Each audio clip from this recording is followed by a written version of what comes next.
Buenas tardes, mi nombre es Marta Bueno, soy endocrinóloga en el Hospital Universitario Arnau de Vilanova de Lleida, España, y miembro del Grupo de Trabajo de Obesidad de la Sociedad Española de Endocrinología y Nutrición.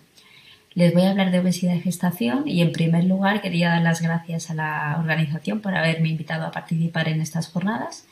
Y como la charla es grabada, pues les voy a dejar al final mi correo electrónico para cualquier duda o comentario que quieran hacer. Estos son mis conflictos de interés. Y ya sin más dilación empezamos. Como sabemos, la obesidad es una patología cada vez más prevalente. Según la OMS, su incidencia se ha triplicado prácticamente en la mayoría de países desde 1975. En 2016 un 39% de adultos padecían sobrepeso y un 13% obesidad. Y esto va a suponer un impacto importante en mortalidad, unos costos económicos y convierten a la obesidad en uno de los retos más difíciles a día de hoy en salud pública. Si nos fijamos en los datos en mujeres en edad fértil, vemos que en Estados Unidos entre 2017 y 2018 un 39,7% de las mujeres de entre 20 y 39 años padecían obesidad. Este porcentaje aumentaba al 44% entre las hispanas. Esta elevada prevalencia ha hecho que las diferentes sociedades nacionales e internacionales de ginecología y obstetricia hayan ido desarrollando guías o documentos de consenso acerca del abordaje del embarazo en estas pacientes. No podemos hablar de embarazo sin mencionar antes el impacto que tiene la obesidad sobre la fertilidad. En España tenemos un día de lucha contra la obesidad y en concreto el de noviembre del año pasado estuvo centrado precisamente en la infertilidad. Elaboramos una campaña con el lema "La infertilidad, una razón de peso" para concienciar a la población sobre el impacto que tiene la obesidad en la fertilidad. Sabemos que el exceso de grasa corporal, mediado por la resistencia a la insulina, provoca alteraciones en las hormonas que regulan la ovulación. Esta es la base del síndrome de ovario poliquístico que todos conocemos. Pero a su vez, el exceso de tejido adiposo va a afectar de forma negativa la calidad de los óvulos y su capacidad de fecundación, así como al endometrio, creando un ambiente endometrial desfavorable que va a contribuir a una mayor tasa de abortos. Así, las mujeres con obesidad grave tienen un 50% menos de probabilidades de quedarse embarazadas. Y aunque las jornadas sean de mujer, en fertilidad a veces el foco está excesivamente puesto en la mujer. Y la obesidad en el varón también se asocia a un 20% de los casos de infertilidad o subfertilidad.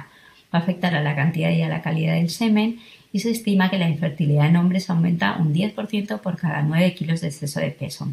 De modo que ante una pareja infértil debemos abordar la obesidad en ambos miembros de la pareja. ¿Cómo va a afectar la obesidad a la gestación? Pues bueno, una cuarta parte de las complicaciones del embarazo son atribuibles al sobrepeso o a la obesidad de la madre. Las mujeres con obesidad tienen más riesgo de complicaciones durante el embarazo. Si nos fijamos en los ratios de complicaciones maternas graves, vemos que esta está entre 1,1 y 1,4 en función del grado de obesidad de la madre, pero aumenta hasta 2,5 en casos de obesidad extrema. Estos riesgos van a aumentar cuanto mayor sea la gravedad de la obesidad y especialmente para aquellas mujeres con obesidad antes del embarazo y una mayor ganancia ponderal durante el mismo. ¿Por qué sucede esto? Bueno, sabemos que el tejido adiposo es un órgano endocrino y en exceso va a tener efectos disregulatorios a nivel metabólico, vascular e inflamatorio. La resistencia a la insulina que se produce en pacientes con exceso de tejido adiposo es la base del desarrollo de la diabetes gestacional, pero también va a activar una serie de vías inflamatorias que van a promover la expresión de factores antiangiogénicos implicados en el desarrollo de la preeclampsia y va a afectar al crecimiento y a la función de la placenta. Hay que decir que no todo es el exceso de tejido adiposo y que los riesgos de la obesidad en el embarazo van a afectar tanto a la madre como al feto y también al futuro hijo. Y aquí juega un papel muy importante también la epigenética. El estilo de vida que lleva la madre durante el periodo preconcepcional y durante la gestación, y esto es algo sobre lo que podemos incidir y modificar, va a producir modificaciones epigenéticas a través de metilación del DNA, modificación de histonas, van a dejar una huella en el feto y que se va a traducir en el futuro, en ese hijo, modificando su riesgo metabólico. Va a producir cambios en su programación metabólica, haciendo que sea susceptible a padecer pues, enfermedades cardiovasculares u obesidad en el futuro. La obesidad, como he dicho, tiene una serie de riesgos tanto para la madre como para el feto como para el futuro hijo. A la madre, pues va a aumentar el riesgo de tromboembolismo venoso, de diabetes gestacional y también de una potencial diabetes tipo 2 que puede no haber sido diagnosticada antes del embarazo pero estar presente. Va a aumentar el riesgo de preeclampsia e hipertensión. Va a aumentar el riesgo de necesidad de inducir el parto y de producir un retraso de dilatación porque pues los factores inflamatorios van a interferir en la cascada de señales que tienen que producirse para que el parto se inicie y se desarrolle con normalidad. Este y otros factores van a aumentar el riesgo de cesáreas tanto electivas como urgentes. Las mujeres con obesidad también tienen una menor tasa de parto vaginal tras cesárea. La obesidad va a aumentar el riesgo de complicaciones anestésicas, desde una mayor dificultad para colocar el catéter para la anestesia peridural, a punciones durales inadvertidas, anestesias fallidas o problemas relacionados con la vía aérea en caso de necesitar una anestesia general. Vamos a tener también un mayor riesgo de hemorragia posparto, de infección de heridas, de endometritis, de infecciones urinarias, de mortalidad materna y unas menores tasas de lactancia materna. Para el feto, pues como ya hemos dicho, el ambiente endometrial desfavorable va a aumentar el riesgo de abortos espontáneos, el riesgo de muerte fetal y de muerte neonatal. Las mujeres con obesidad también tienen un mayor riesgo de embarazos múltiples, son embarazos dicigóticos y que se atribuyen a unas mayores concentraciones de FSH en estas mujeres. Los fetos de mujeres con obesidad también van a tener un mayor riesgo de malformaciones congénitas, como son cardiopatías, defectos del tubo neural, malformaciones orofaciales, atresia no rectal o reducción de extremidades. Van a ser fetos con un mayor riesgo de ser grandes para la edad gestacional, un mayor riesgo de macrosomía con el riesgo que esto implica de distocia de hombros durante el parto y va a haber más riesgo de prematuridad o de necesidad de ingreso en UCI. Y para el futuro hijo, pues el hijo de madre con obesidad va a tener más riesgo también de padecer obesidad en el futuro, va a tener más riesgo de asma y algunos trastornos del neurodesarrollo como el trastorno de atención o el trastorno del espectro autista. Por todo esto se establecen una serie de recomendaciones en estas mujeres antes de la gestación, durante la misma y después. ¿Qué debemos hacer antes de la gestación? Pues ante toda mujer en edad fértil, venga a consultarnos por temas relacionados con la gestación o no, debemos informar del efecto que tiene la obesidad sobre la fertilidad y sobre la salud global de la mujer, informarle de que esto va a suponer un mayor riesgo de complicaciones en el embarazo y en la descendencia, y también informar de la mayor dificultad en el control del embarazo. Las mujeres con obesidad no tienen un mayor riesgo de neuploidías, pero sí que hay dificultades en el cribado de anomalías cromosómicas. Por ejemplo, las mujeres con obesidad tienen una menor fracción de DNA fetal en sangre, de modo que los métodos basados en la detección de DNA fetal en sangre materna van a dar más falsos negativos. También va a ser más difícil visualizar ecográficamente las malformaciones o medir el pliegue nucal para estimar el riesgo de anomalías cromosómicas. Y además procedimientos como la miocentesis o la biopsia de vellosidades coriales van a tener más dificultad técnica en estas pacientes.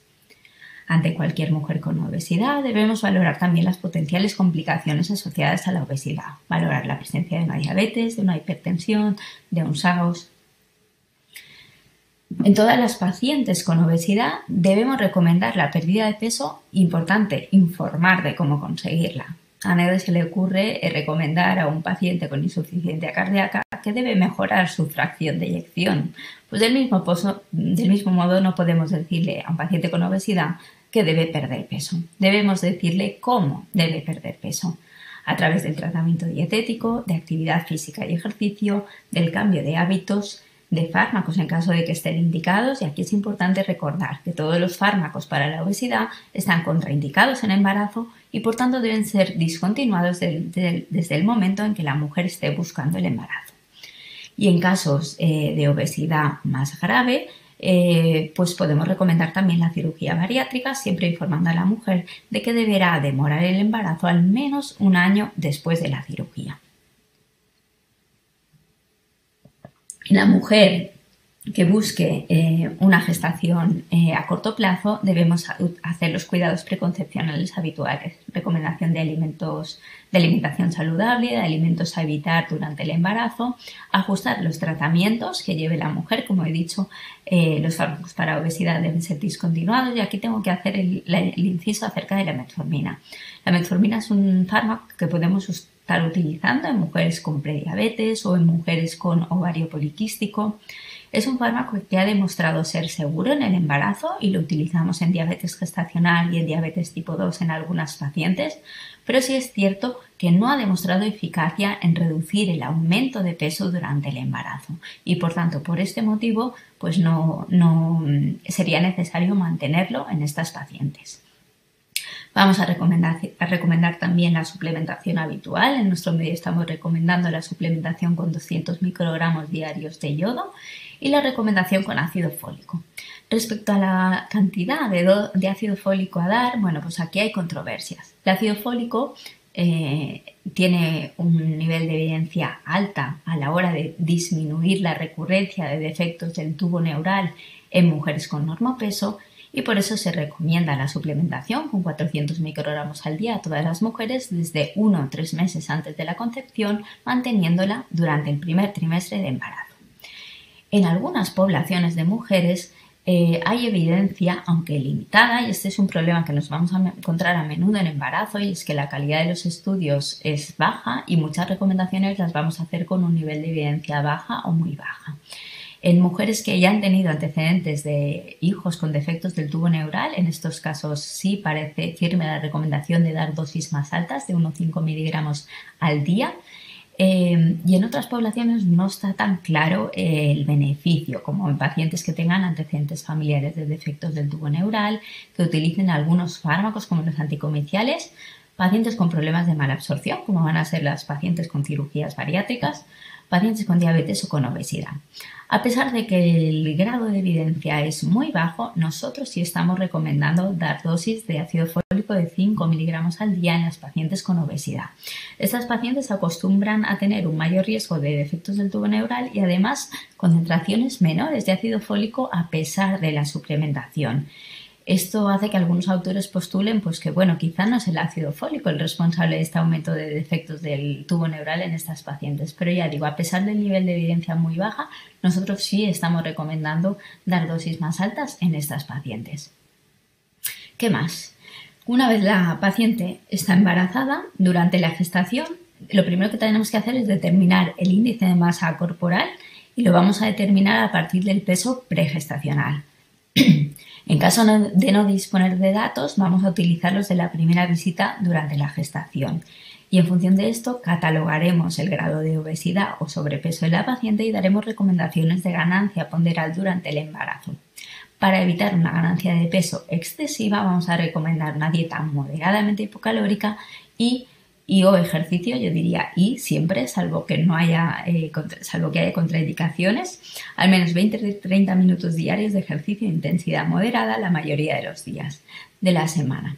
En este sentido, durante la pandemia pues hemos aprendido a utilizar recursos en línea que nos han sido de mucha utilidad, y esta página web Embactiva es una página de ejercicio en el embarazo que está avalada y que nos ha sido útil y hemos estado recomendando a nuestras pacientes durante estos últimos años.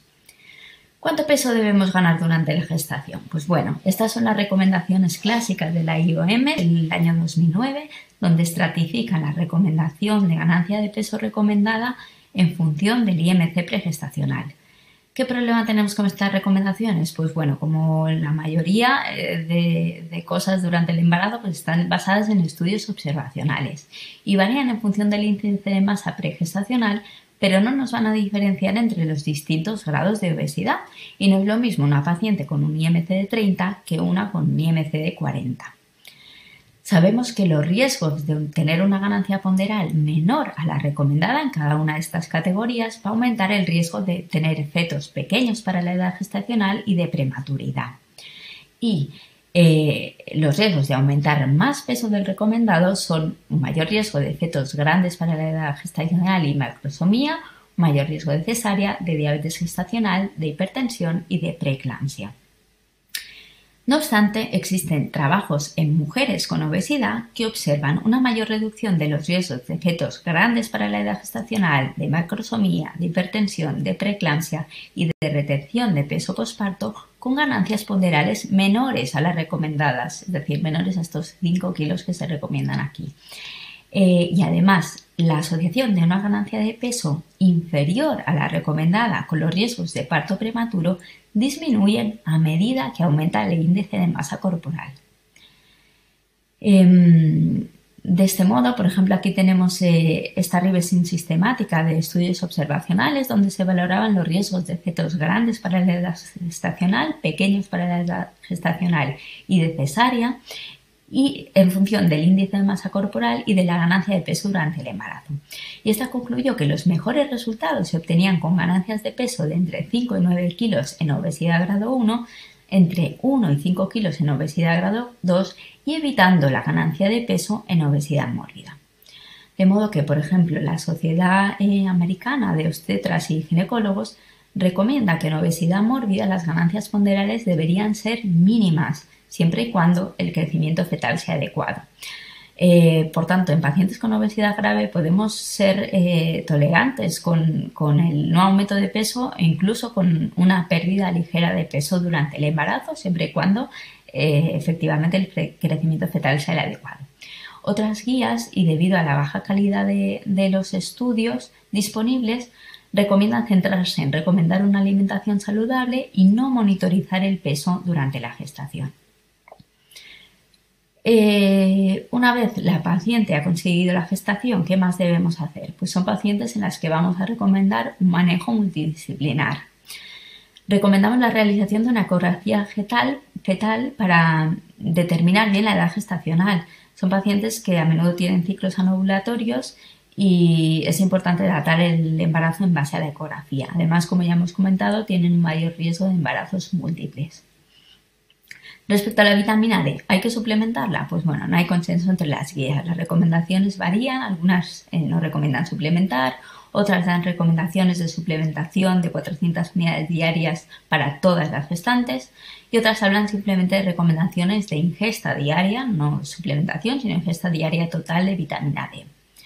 Sabemos que el cribado del déficit de vitamina D se recomienda en población con factores de riesgo y entre esta población se encuentran las mujeres en situación de embarazo y lactancia y también la población con obesidad. Por tanto, parecería lógico cribar y, por tanto, suplementar según déficit a estas mujeres. Nosotros en nuestro medio no lo estamos haciendo de forma sistemática para todas las mujeres con obesidad, pero no sería incorrecto hacerlo. Eso sí, hay que tener en cuenta que no se recomienda la suplementación con vitamina D para obtener beneficios extraóseos, es decir, no se recomienda, no hay datos sólidos de que disminuya el riesgo de todas estas complicaciones asociadas a la obesidad. ¿Qué más debemos hacer?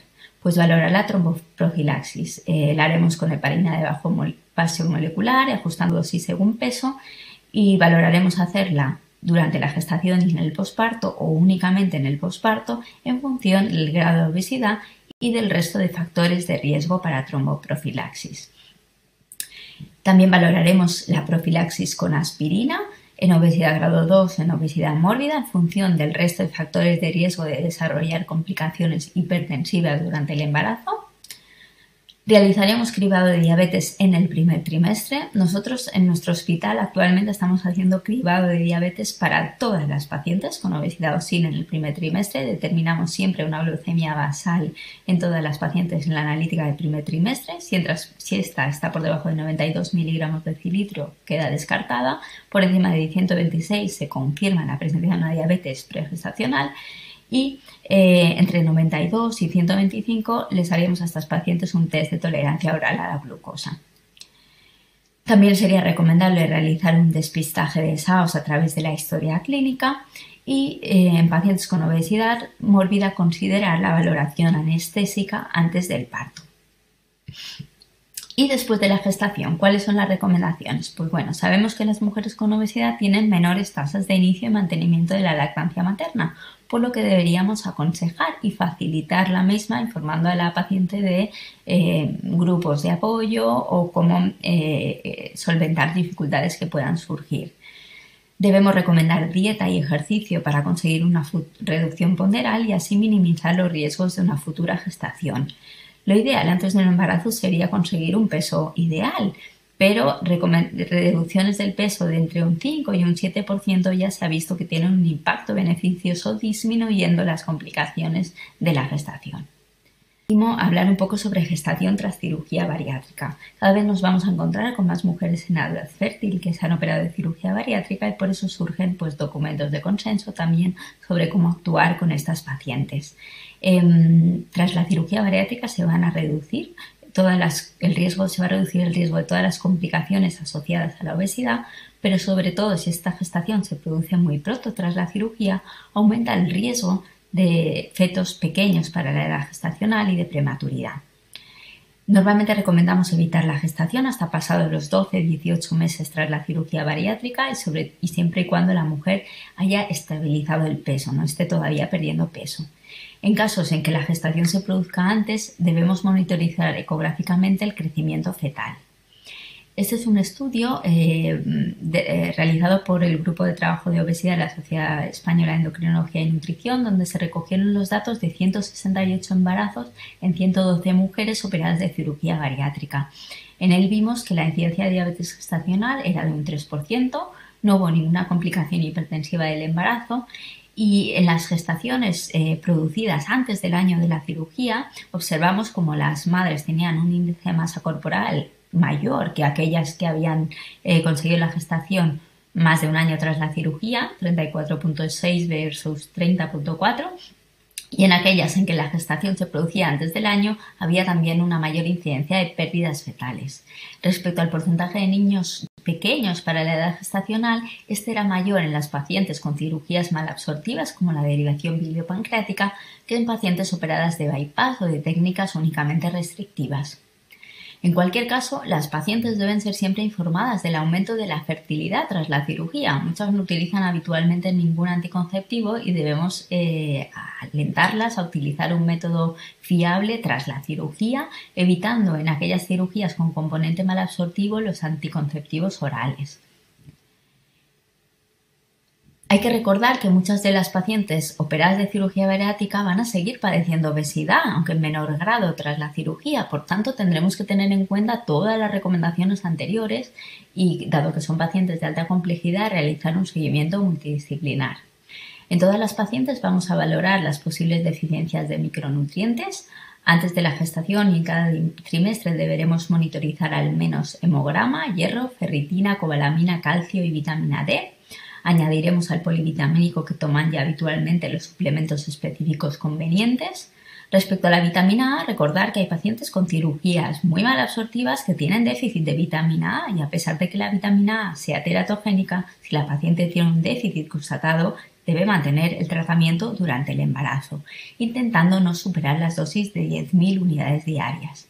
También deberemos evitar las formas de liberación retardada de hierro oral que pueden absorberse peor en estas pacientes y en caso de que no toleren el hierro oral o este no tenga rendimiento, utilizar el hierro endovenoso. Debemos estar alerta también ante la aparición de un dolor abdominal de posibles complicaciones abdominales de la cirugía bariátrica durante la gestación, como son las úlceras anastomóticas, las obstrucciones intestinales, las hernias internas o la erosión y la migración de la banda gástrica en pacientes que la lleven. Entonces, ante la sospecha de algunas de estas complicaciones, es recomendable que las pueda valorar un cirujano especializado y realizar un TAC en caso necesario.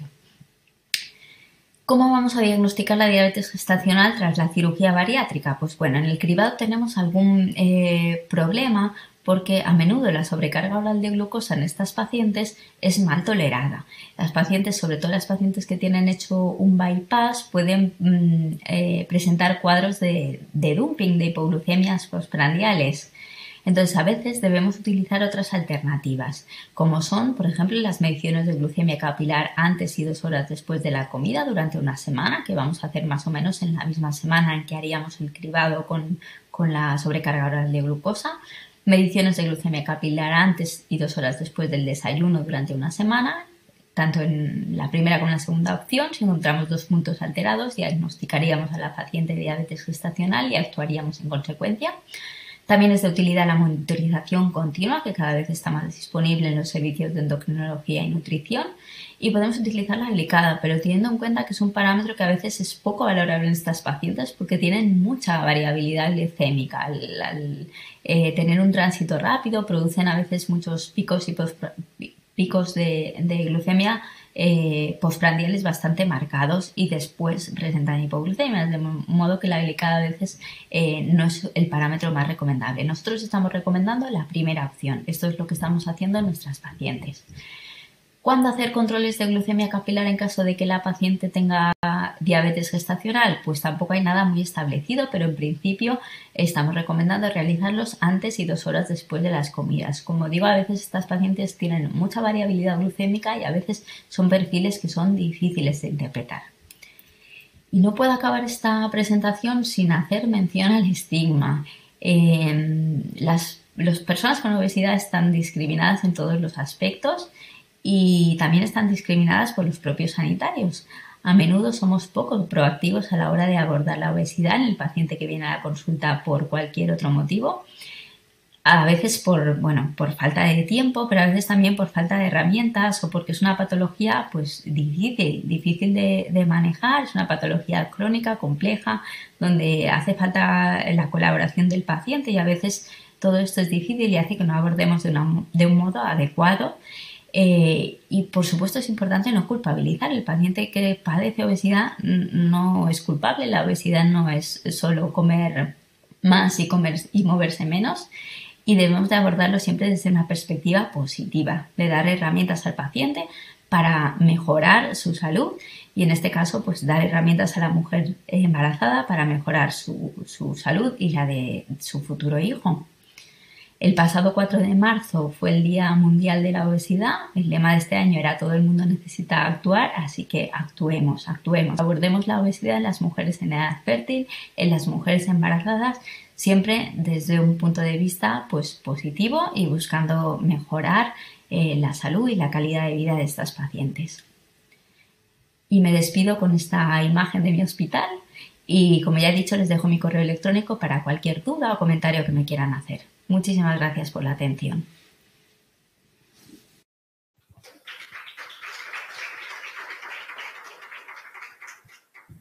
Agradecemos a la doctora Buena y quedémonos con este mensaje de actuar y actuar todos en contra de la obesidad.